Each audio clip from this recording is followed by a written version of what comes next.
Olá, que bom estarmos juntos. Aqui é o pastor José Carlos Carvalho, da cidade de Santos, São Paulo. Estamos juntos aí para comentar a próxima lição que vai ser ministrada por cada um de vocês, professores, do próximo domingo. A lição que tem como título A Conversão de Saulo de Tarso. É a lição número 3, que vai ser ministrada no próximo domingo, dia 17 de outubro. E eu começo parabenizando a cada professor e dizer para vocês que vocês são guerreiros, principalmente nessa lição. Vai exigir muito de cada professor, porque os tópicos eles estão sendo um tanto quanto repetitivos. Então, cada professor vai ter que ter aí a sabedoria, o dinamismo de, apesar de trabalhar com os tópicos meio que repetitivos, trazer novidade, para que isso não se torne enfadonho para os alunos.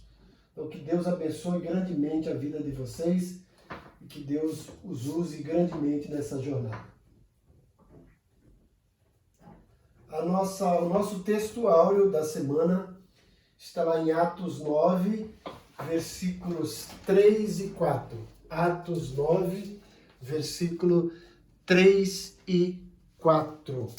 Que diz o seguinte: E indo no caminho, aconteceu que, chegando perto de Damasco, subitamente o cercou um resplendor de luz do céu. E caindo em terra, ouviu uma voz que dizia: Saulo, Saulo, por que me persegues? Então o professor, ao ler esse texto, tem que mostrar para os alunos o contexto. O contexto é a conversão de Saulo. Na realidade, ele vai tendo carta branca dos sacerdotes, vai com a sua comitiva para prender os cristãos. E mal sabia ele que teria um encontro fantástico que mudaria a sua vida.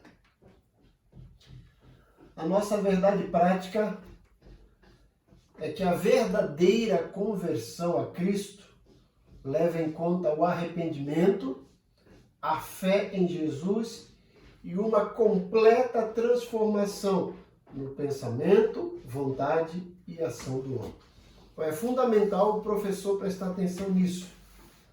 Vamos falar sobre, embora seja a conversão de Saulo, mas frisar bastante sobre o verdadeiro arrependimento. O professor precisa ensinar para os alunos que o arrependimento ele é completo. Ele envolve essas três faculdades, esses três processos, como nós vamos falar depois, né? Ele envolve aqui, uma completa transformação nessas três áreas: no pensamento, na vontade e ação. Ou seja, o arrependimento nos leva a mudar de sentimento, a mudar de pensamento e, em consequência disso, mudar de atitude, certo? O nosso objetivo geral é asseverar que a salvação é por meio da graça e que vem acompanhada de arrependimento e fé do pecador como resposta à salvação. Então o Senhor já pagou o preço da salvação, não precisamos pagar nada, fazer nada. Mas a resposta a esse preço que já foi pago é o nosso verdadeiro arrependimento, que é a nossa resposta, como eu disse, né? E fé. Fé de que o sacrifício de Jesus foi suficiente e que, abraçando essa graça, esse sacrifício, estamos salvos. Os objetivos específicos, o professor tem que prestar atenção que cada um desses objetivos específicos é uma espécie de síntese e um tópico do tópico que vai ser apresentado, dos três tópicos, né? Então, por exemplo, o primeiro objetivo tem a ver com o primeiro tópico. E o primeiro objetivo específico é apresentar a conversão de Saulo. Não simplesmente apresentar, mas frisar que ela foi um ato da graça de Deus. Paulo não merecia, muito pelo contrário, ele merecia uma disciplina.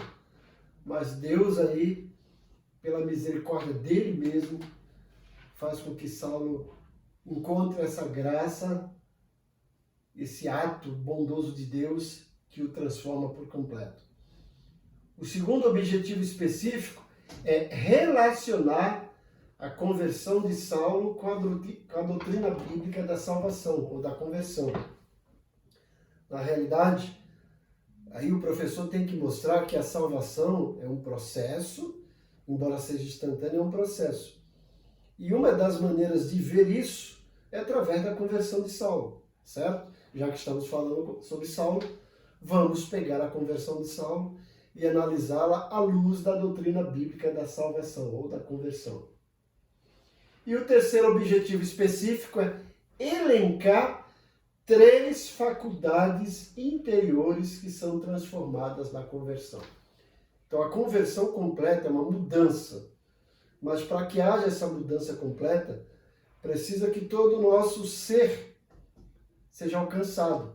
As nossas faculdades intelectuais, a nossa razão, as nossas faculdades volitivas, a vontade aqui, a alma, a mente, tudo isso precisa ser alcançado, correto? E o ponto central da lição é que Jesus nos salva por meio da graça. E nós, em contrapartida, respondemos com arrependimento e fé. A graça do Senhor que está outorgada, que está lá oferecida a nós, só aguardando a nossa resposta com fé e arrependimento. Eu não colocaria arrependimento e fé, eu colocaria fé e arrependimento. Eu preciso ter fé que eu sou pecador, crer nisso, crer que o sacrifício de Jesus é suficiente, que só por meio dele eu vou alcançar, e aí eu me arrependo. Bom, vamos interagir com o professor. A ideia aqui do professor é viver, ou vivenciar a cena da conversão de Saulo. Saulo ele se encontra com Jesus no caminho para Damasco. Ele não foi lá para encontrar com o Senhor, muito pelo contrário, né? Mas ele teve nesse encontro a sua vida completamente regenerada. Todo o ser de Paulo por completo, o seu intelecto, a sua razão foi regenerada, certo? Isso lhe trouxe luz à mente. A mente dele foi transformada. Ele estava fazendo algo que achava que era correto, mas a partir desse encontro com Jesus, cai as escamas dos olhos espirituais e agora a mente dele é renovada, ele percebe que estava errado, certo? Suas emoções também foram impactadas, pois ao longo da vida, Paulo sentiu uma tristeza depois disso, quando lembrava de estar perseguindo os cristãos, os seus irmãos em Cristo. E finalmente a faculdade da sua vontade foi tocada. Paulo muda o seu padrão de vida. Ele deixa de ser um perseguidor para ser um perseguido. Ele se gasta por causa do Evangelho, ele se entrega completamente. Então, veja que a transformação de Paulo foi completa. E é esse ponto que o professor precisa frisar e destacar bem para cada aluno. Bom, vamos para a nossa introdução. A conversão de Saulo, ou o apóstolo Paulo, foi um dos mais importantes acontecimentos da história do cristianismo. Até pelo fator da sobrenaturalidade desse encontro com Jesus. E depois, como a vida de Paulo, assim, subitamente foi transformada. Aquele mesmo ímpeto que ele tinha para perseguir o cristão, agora ele leva e assume para pregar o Evangelho. Ele por diversas vezes diz que não se envergonha do Evangelho, porque é salvação de Deus para todo que ele crê. Ele disse que ele se sentia como o principal dos pecadores, né? Então, nesse caminho para Damasco, ele teve esse encontro fantástico com Jesus. E a gente percebe que Jesus que toma a iniciativa, mas Paulo responde com verdadeiro arrependimento e fé. Eu vou falar mais uma vez, mais à frente, sobre as 2 perguntas que Paulo faz diante desse encontro. e que vai mostrar que realmente ele estava disposto a mudar. E essas duas perguntas têm a ver com a nossa atitude de pessoas regeneradas, totalmente transformadas. O tópico 1 tem como título A Conversão de Saulo, um ato da graça de Deus. Então vamos ver, analisar a conversão de Saulo e especificamente frisando, dando ênfase aí para Deus, para Jesus, o buscando. Veja, não foi Paulo quem buscou Jesus, foi Jesus que, de certa forma, buscou Paulo. O subtópico 1 tem como título A Conversão de Saulo e sua experiência sobrenatural. Então, Atos capítulo 9 narra essa experiência. Na verdade, já no finalzinho do capítulo 7 começa a se falar sobre Saulo. Mas o ponto principal começa aqui no capítulo 9, quando vemos Paulo saindo com uma carta branca, com autorização para perseguir os cristãos, com aquela volúpia, e ele volta totalmente diferente. Ele sai com aquele espírito de grandeza, de poderio, mas volta desse encontro se sentindo para baixo, até porque ele está cego, precisou da ajuda de alguém para ir até o lugar e aguardar as orientações de Deus. Então, nessa experiência sobrenatural, Paulo foi surpreendido pelo resplendor do céu, uma luz, como ele disse, foi bem forte. Ali, geralmente, provavelmente perto do meio-dia, como ele relata. E aí aquela pessoa que era um afoito perseguidor acaba sendo tocado por esse brilho sobrenatural dessa luz, que o deixa cego fisicamente, mas que, em contrapartida, abre os olhos espirituais. Eu costumo dizer que Paulo enxergava bem fisicamente, mas estava cego espiritualmente. E nesse encontro sobrenatural com Jesus, no caminho de Damasco, ele é tocado por essa luz forte, e aí fica cego fisicamente, mas começa a enxergar de uma maneira totalmente diferente, é curado da cegueira espiritual. E mais à frente também é curado dessa cegueira física. Então, com a ida de Paulo a Damasco, esse perseguidor que tinha intenção de acabar de vez com os seguidores de Jesus, acaba se tornando um grande, ou um dos principais defensores do Evangelho. Paulo, mais à frente, vai sentir na pele o que ele fazia, porque ele se transforma de perseguidor para ser perseguido. Então, veja como Deus trabalha na vida de Saulo, nessa experiência de conversão. E, como eu disse, eu gostaria de frisar as duas perguntas que Paulo fez.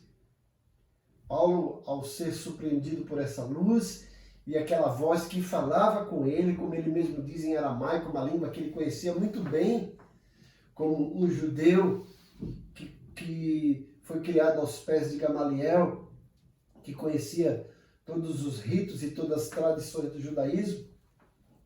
Ele ouve essa voz em aramaico e, para a surpresa dele, essa voz diz: Saulo, olha, ele foi chamado pelo nome. Imagine ele, poxa, está me chamando, me conhece? E essa voz diz: Saulo, por que me persegues? E eu creio que aí começa a surgir um bocado de interrogação, ou de interrogações na mente de Paulo. Ele me conhece? E por que ele está dizendo que eu estou perseguindo ele? E aí Paulo responde com duas perguntas. Primeiro, quem és tu? E a resposta de Jesus é: eu sou Jesus Nazareno, a quem tu persegues. Essa pergunta, quem és tu, nos leva a pensar. O verdadeiro cristão precisa conhecer exatamente quem é Jesus. Precisamos entender todo o contexto e entender completamente quem é Jesus, que não foi apenas um personagem histórico, mas foi o Filho de Deus que teve um nascimento fantástico, sobrenatural. É o próprio Deus encarnado que teve um ministério extraordinário aqui na Terra. Então, depois dessa pergunta, quem tu és? E obter a resposta, essa resposta mexe no intelecto, no coração, nas emoções de Paulo. E agora você vê o arrependimento completo na segunda pergunta. O que tu queres? O que eu preciso fazer? O verdadeiro arrependimento é isso, gente. Começa nos nossos sentimentos, atinge o nosso pensamento e nos leva a tomar uma atitude. Paulo imediatamente está disposto a tomar uma atitude. Ele pergunta, o que tu queres que eu faça? E o Senhor o orienta, dá as primeiras orientações e ele obedece ali, arrisca o que o Senhor fala para ele. Então convém ao professor frisar essa experiência impactante da conversão sobrenatural de Saulo no caminho de Damasco. E o nosso subtópico 2 é a iniciativa de Jesus para transformar a mente de Saulo. É importante aqui o professor mostrar para os alunos que a conversão, na realidade, começa na nossa mente. O próprio Paulo fala em Romanos capítulo 12, versículos 1 e 2, né? Ele fala, rogo-vos, pois pela misericórdia de Deus, que apresenteis o vosso corpo a Deus em sacrifício vivo, santo e agradável, que é o vosso culto racional. E no versículo 2, e transformai-vos pela renovação do vosso entendimento. Então, a conversão começa lá na nossa mente. A gente vai perceber o quão errados somos e quão dependentes somos de Deus. Então, esse impacto da visão resplandecente no caminho para Damasco tomou Paulo de surpresa. E sobre o efeito do sucesso em Jerusalém contra os seguidores de Jesus, no qual ele estava imbuído de uma coragem racional e também bem relacionado com a casta sacerdotal, ele tinha nas mãos essa carta branca das autoridades religiosas para perseguir os seguidores de Jesus. Entretanto, dada a dureza do coração de Saulo, o Senhor tomou a iniciativa de sacudir a sua estrutura física, psicológica e espiritual. Veja, estrutura física. Ele, de uma forma sobrenatural, ele é atirado ao chão, ele cai por terra. Uma força além dele. E se não bastasse o fato dele cair por terra, ele fica cego. Mas também a questão do fator psicológico e espiritual. As emoções de Paulo são sacudidas ali. A mente de Paulo é levada ao raciocínio instantâneo e uma espécie de retrospectiva. Eu acredito que Paulo percebeu tudo que ele estava fazendo e entendeu. Ufa, eu estava fazendo a coisa errada. Eu tinha uma intenção certa, mas estava fazendo a coisa errada. E agora eu entendo. Então, Deus age pessoalmente na direção de Paulo. Então, a iniciativa aí partiu de Jesus. Paulo não foi ao encontro de Jesus. Ele estava indo ao encontro dos seguidores de Jesus, mas com o intuito de prendê-los. Mas o Senhor o estava aguardando para surpreendê-lo. E o nosso terceiro subtópico, convém frisar aí que a graça salvadora se manifestou a Saulo. Foi o que eu falei no princípio, gente. Esses tópicos estão meio que repetitivos. Todos esses três tópicos poderiam ser resumidos em um só, contando a conversão de Saulo e deixando bem claro que ele foi tocado na sua mente, nas suas emoções e no seu comportamento. Quando a gente lê Efésios capítulo 2, versículo 8, que fala que pela graça sois salvos por meio da fé, e fala que isso não vem de vós, né? Não vem das obras, né? Mas isso é dom de Deus. Não vem das obras para que ninguém se glorie. E tanto Tito 2,11, que fala que a graça salvadora de Deus se manifestou. Então esses dois textos nos deixa claros que o ponto de partida da experiência da salvação, para qualquer tipo de pessoa, para qualquer época, é a graça de Deus, é esse favor imerecido. O mérito todo é de Cristo, não é nosso. Paulo escreve aos Romanos, no capítulo 3, versículo 23 e 24, porque todos pecaram e estão destituídos da glória de Deus, sendo justificados gratuitamente pela sua graça, pela redenção que há em Cristo Jesus. O que Paulo está querendo mostrar é que a graça é um favor dado, outorgado por Deus a qualquer pecador que, enquanto não responde positivamente a essa graça de Deus, está sob a ira de Deus. E, evidentemente, essa conversão de Saulo foi mais do que um mero convencimento intelectual sobre Jesus. Ela foi fruto da obra regeneradora do Espírito Santo na vida de Saulo, e que o levou a confessar que Jesus era o Senhor e Salvador da sua vida. Se você perceber, em todas as suas cartas, Paulo começa, graças a Deus e parte do Senhor Jesus Cristo. Veja que ele sempre coloca essas três frases, ou essa frase com essas três expressões. Senhor Jesus Cristo, ou Jesus Cristo Senhor. Ele quer mostrar que houve um homem aqui chamado Jesus, mas que esse homem chamado Jesus era o Cristo, tinha uma missão. Mas, além de ser Cristo e ter a missão de ser um homem, ele precisa ser o Senhor das nossas vidas. Ele tem o senhorio, por isso que Paulo chama de Senhor. E a síntese do tópico 1, convém que o professor destaque para os alunos que Jesus teve a iniciativa de transformar Saulo. E essa conversão se deu pelo impacto de uma experiência sobrenatural. E mais uma vez, eu friso, professor, não caia na tentação e na armadilha de dizer que esse cidadão era Saulo e que nesse caminho de Damasco ele caiu do cavalo e Deus transformou o nome dele de Saulo para Paulo. Não! Se você ler Atos 13:9, você vai ver que ele era Saulo, mas também chamado de Paulo, porque ele tinha uma dupla cidadania. Paulo era o nome da sua cidadania romana, certo? Então, cuidado com isso. Vamos para o subsídio pedagógico. Então, é importante que o professor, se tiver algum recurso aí, algum recurso aqui de multimídia, de apresentação, um projetor, coloque no quadro, ou se você não tiver, escreva ali numa lousa, ou faça um cartaz, um flipchart, com esse gabarito, com essas duas colunas aqui, de Deus e do homem. O que vem de Deus? Deus regenera.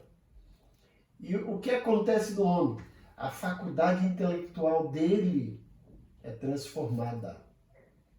Na regeneração, a mente da pessoa é transformada, como aconteceu com Paulo. Deus justifica, ou seja, nos declara que somos justos. E isso mexe com a nossa faculdade emocional. Porque as nossas emoções começam a se abalar, eu estou errado, ou eu estou em débito. Mas entendemos que através da salvação, Deus nos justifica, nos torna justos por meio de Jesus Cristo. Então, as nossas emoções são transformadas também.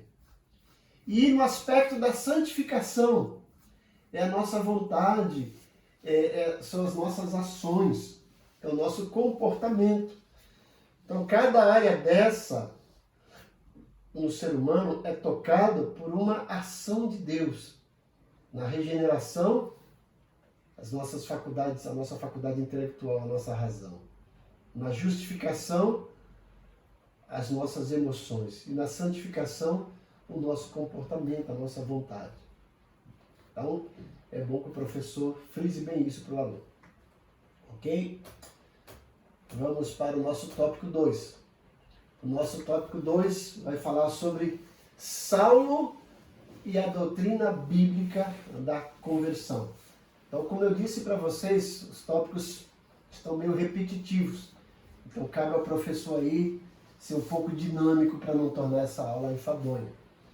Então, a ideia aqui, nesse tópico 2, é mostrar que a conversão de Saulo segue o padrão bíblico da conversão à doutrina, que não muda.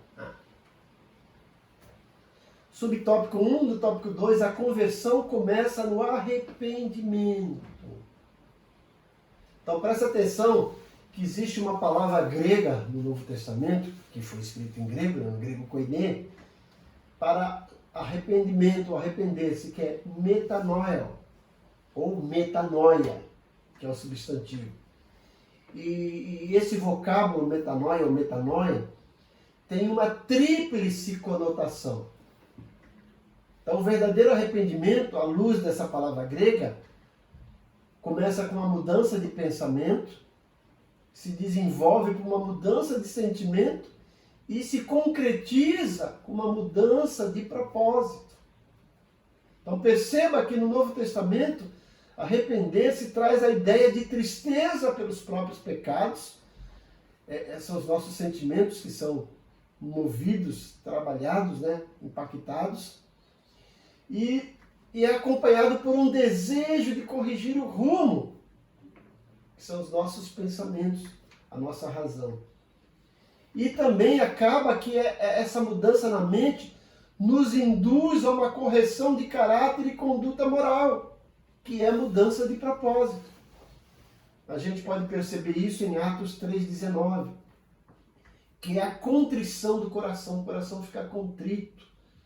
É o desejo de mudar de atitude quanto ao comportamento na vida cotidiana. E a gente pode ilustrar isso com a parábola do filho pródigo. O filho pródigo é um exemplo clássico e claro de um verdadeiro arrependimento. Ele é tocado numa mudança de pensamento, numa mudança de sentimento, numa mudança de propósito. Ele está lá, torra toda a sua herança e aí o pensamento dele é mudado. Começa com o sentimento, aquele sentimento de tristeza, quando ele cai em si. Tá? E aí ele está triste por aquela situação e a mente dele começa a trabalhar e ele pensa, olha, quantos funcionários do meu pai estão agora melhor do que eu? E aí muda o pensamento dele. Levantar-me-ei, irei ter com meu pai e direi, pai, pequei contra o céu, pequei contra ti, já não sou digno de ser chamado teu filho, faze-me como um dos teus empregados. Até aí, só 2 faculdades do filho pródigo haviam sido tocadas, a mente e o sentimento, as emoções e a razão. Mas quando ele realmente se levanta e vai lá e pede perdão para o pai, a ação dele, o propósito dele também é atingido. E aí houve um arrependimento completo. Então, conversão é uma parte do processo da salvação do pecador e que assinala o início de despojar do velho homem, conforme Efésios 4:22, e aponta para o revestimento do novo homem, Efésios 4:24. Mas se você perceber Efésios 4:22 a 24, é fantástico, mostra isso. Paulo fala lá, no tocante que vos despiste do velho homem. E aí, e que renoveis o vosso conhecimento, entendimento, e se vestir do velho homem. Eu falo que essa é a fórmula DRR, despojar, renovar e revestir. Então você precisa se despojar do velho homem dos pecados. Mas isso acontece quando há uma renovação na sua mente, como diz o versículo 23. E depois a mudança quando você se reveste do novo homem, uma mudança completa de atitude. Essa é a verdadeira conversão, o verdadeiro arrependimento.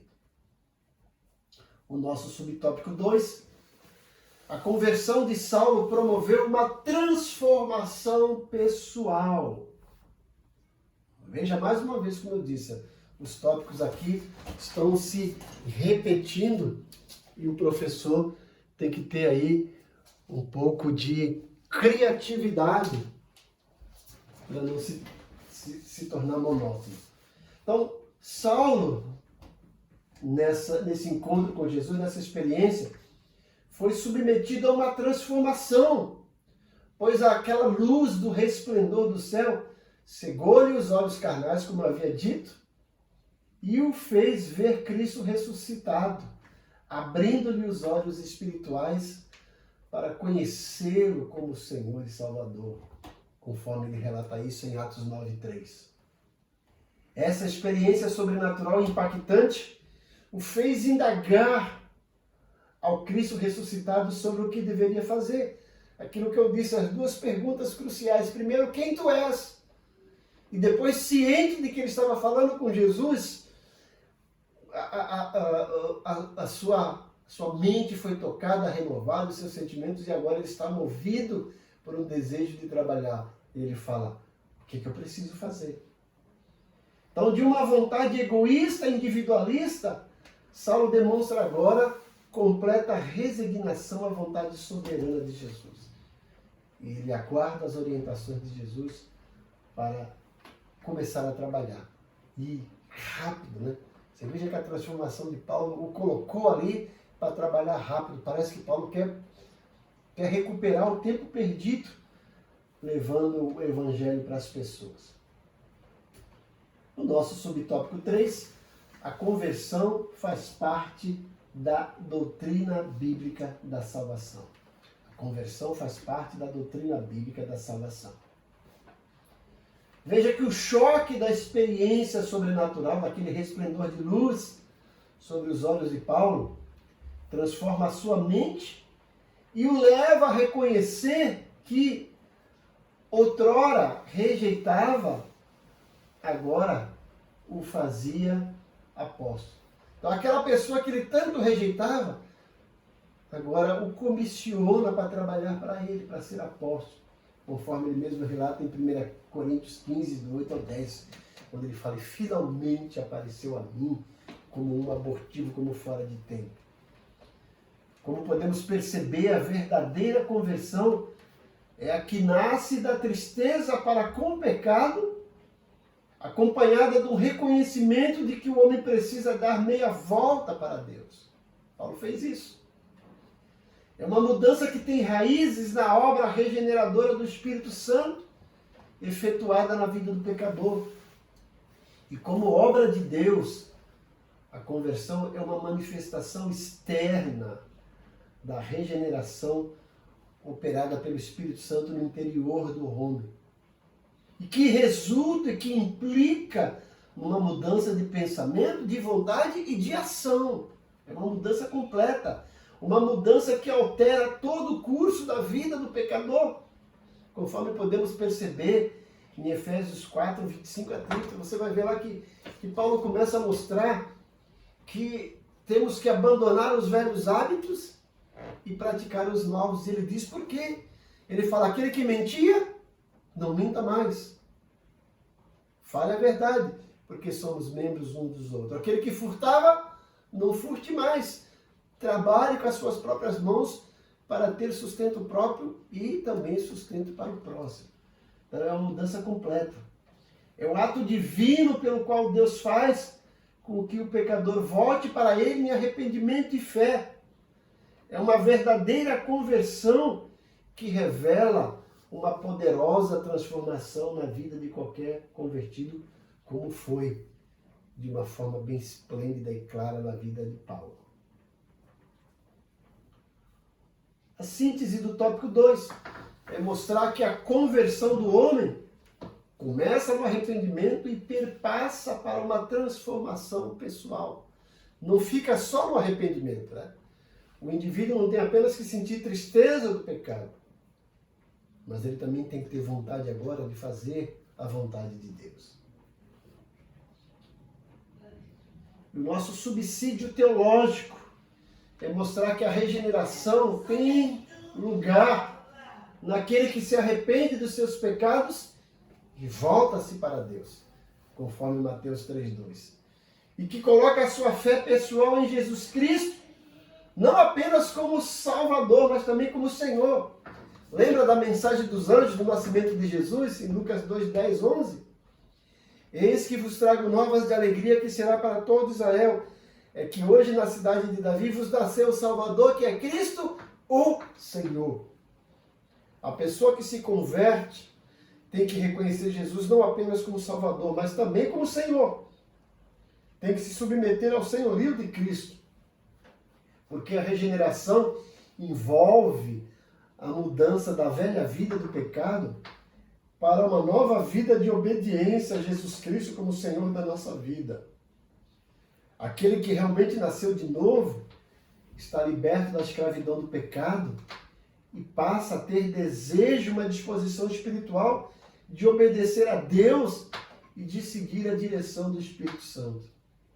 E, por conta disso, vive uma vida de retidão, demonstrada por amor ao próximo, aos seus irmãos em Cristo, e evitando uma vida de pecado e não amando mais esse mundo. Esse é o nosso subsídio teológico.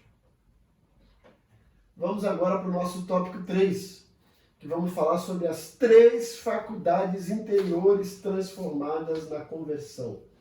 Ou que a conversão, o ser humano é tocado como um todo, porque o ser humano, ele não é trino, mas ele é triuno, né?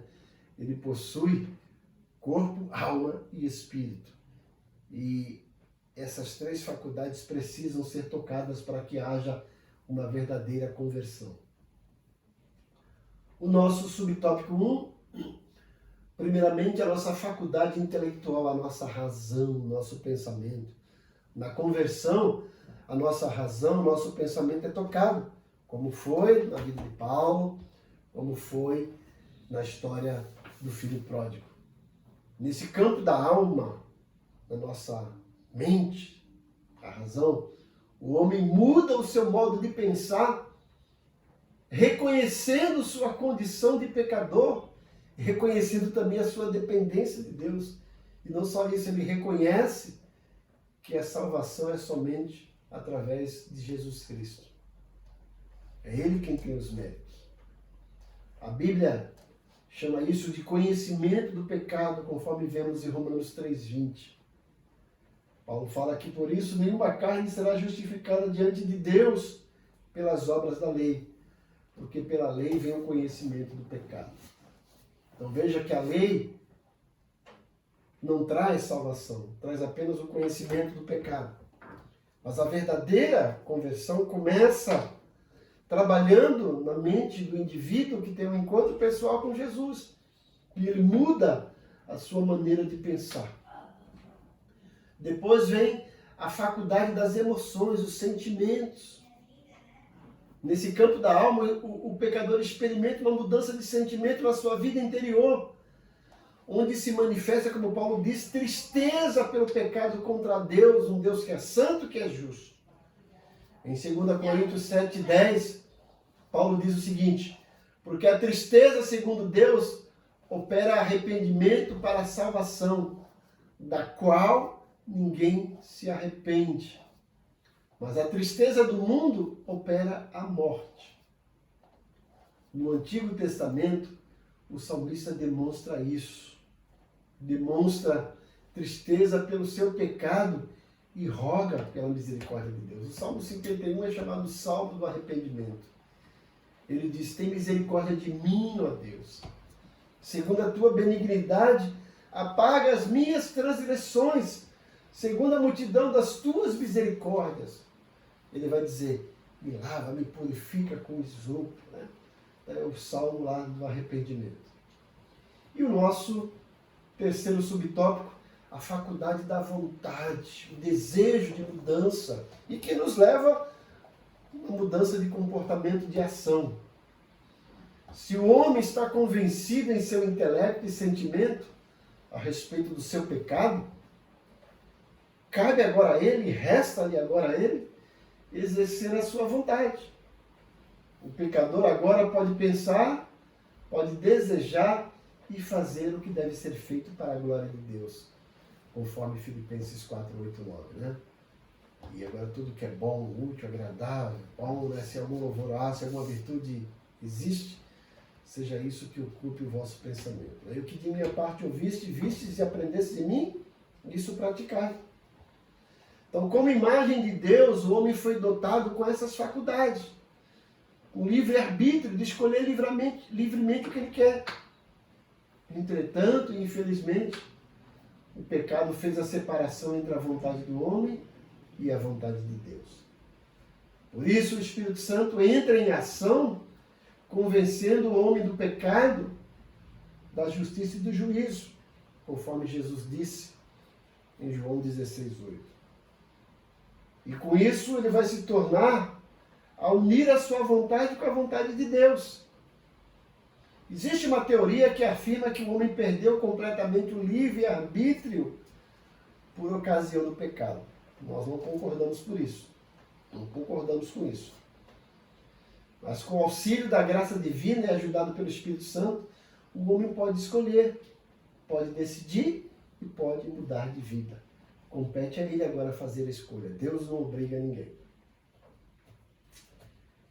E a síntese do nosso tópico 3 é que as 3 faculdades interiores transformadas na conversão são a faculdade intelectual, a razão, a faculdade volitiva, as emoções, os sentimentos, emocional, e a faculdade de comportamento, da vontade, mudança de propósito.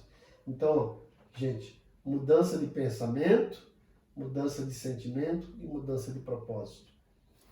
Isso é salvação completa.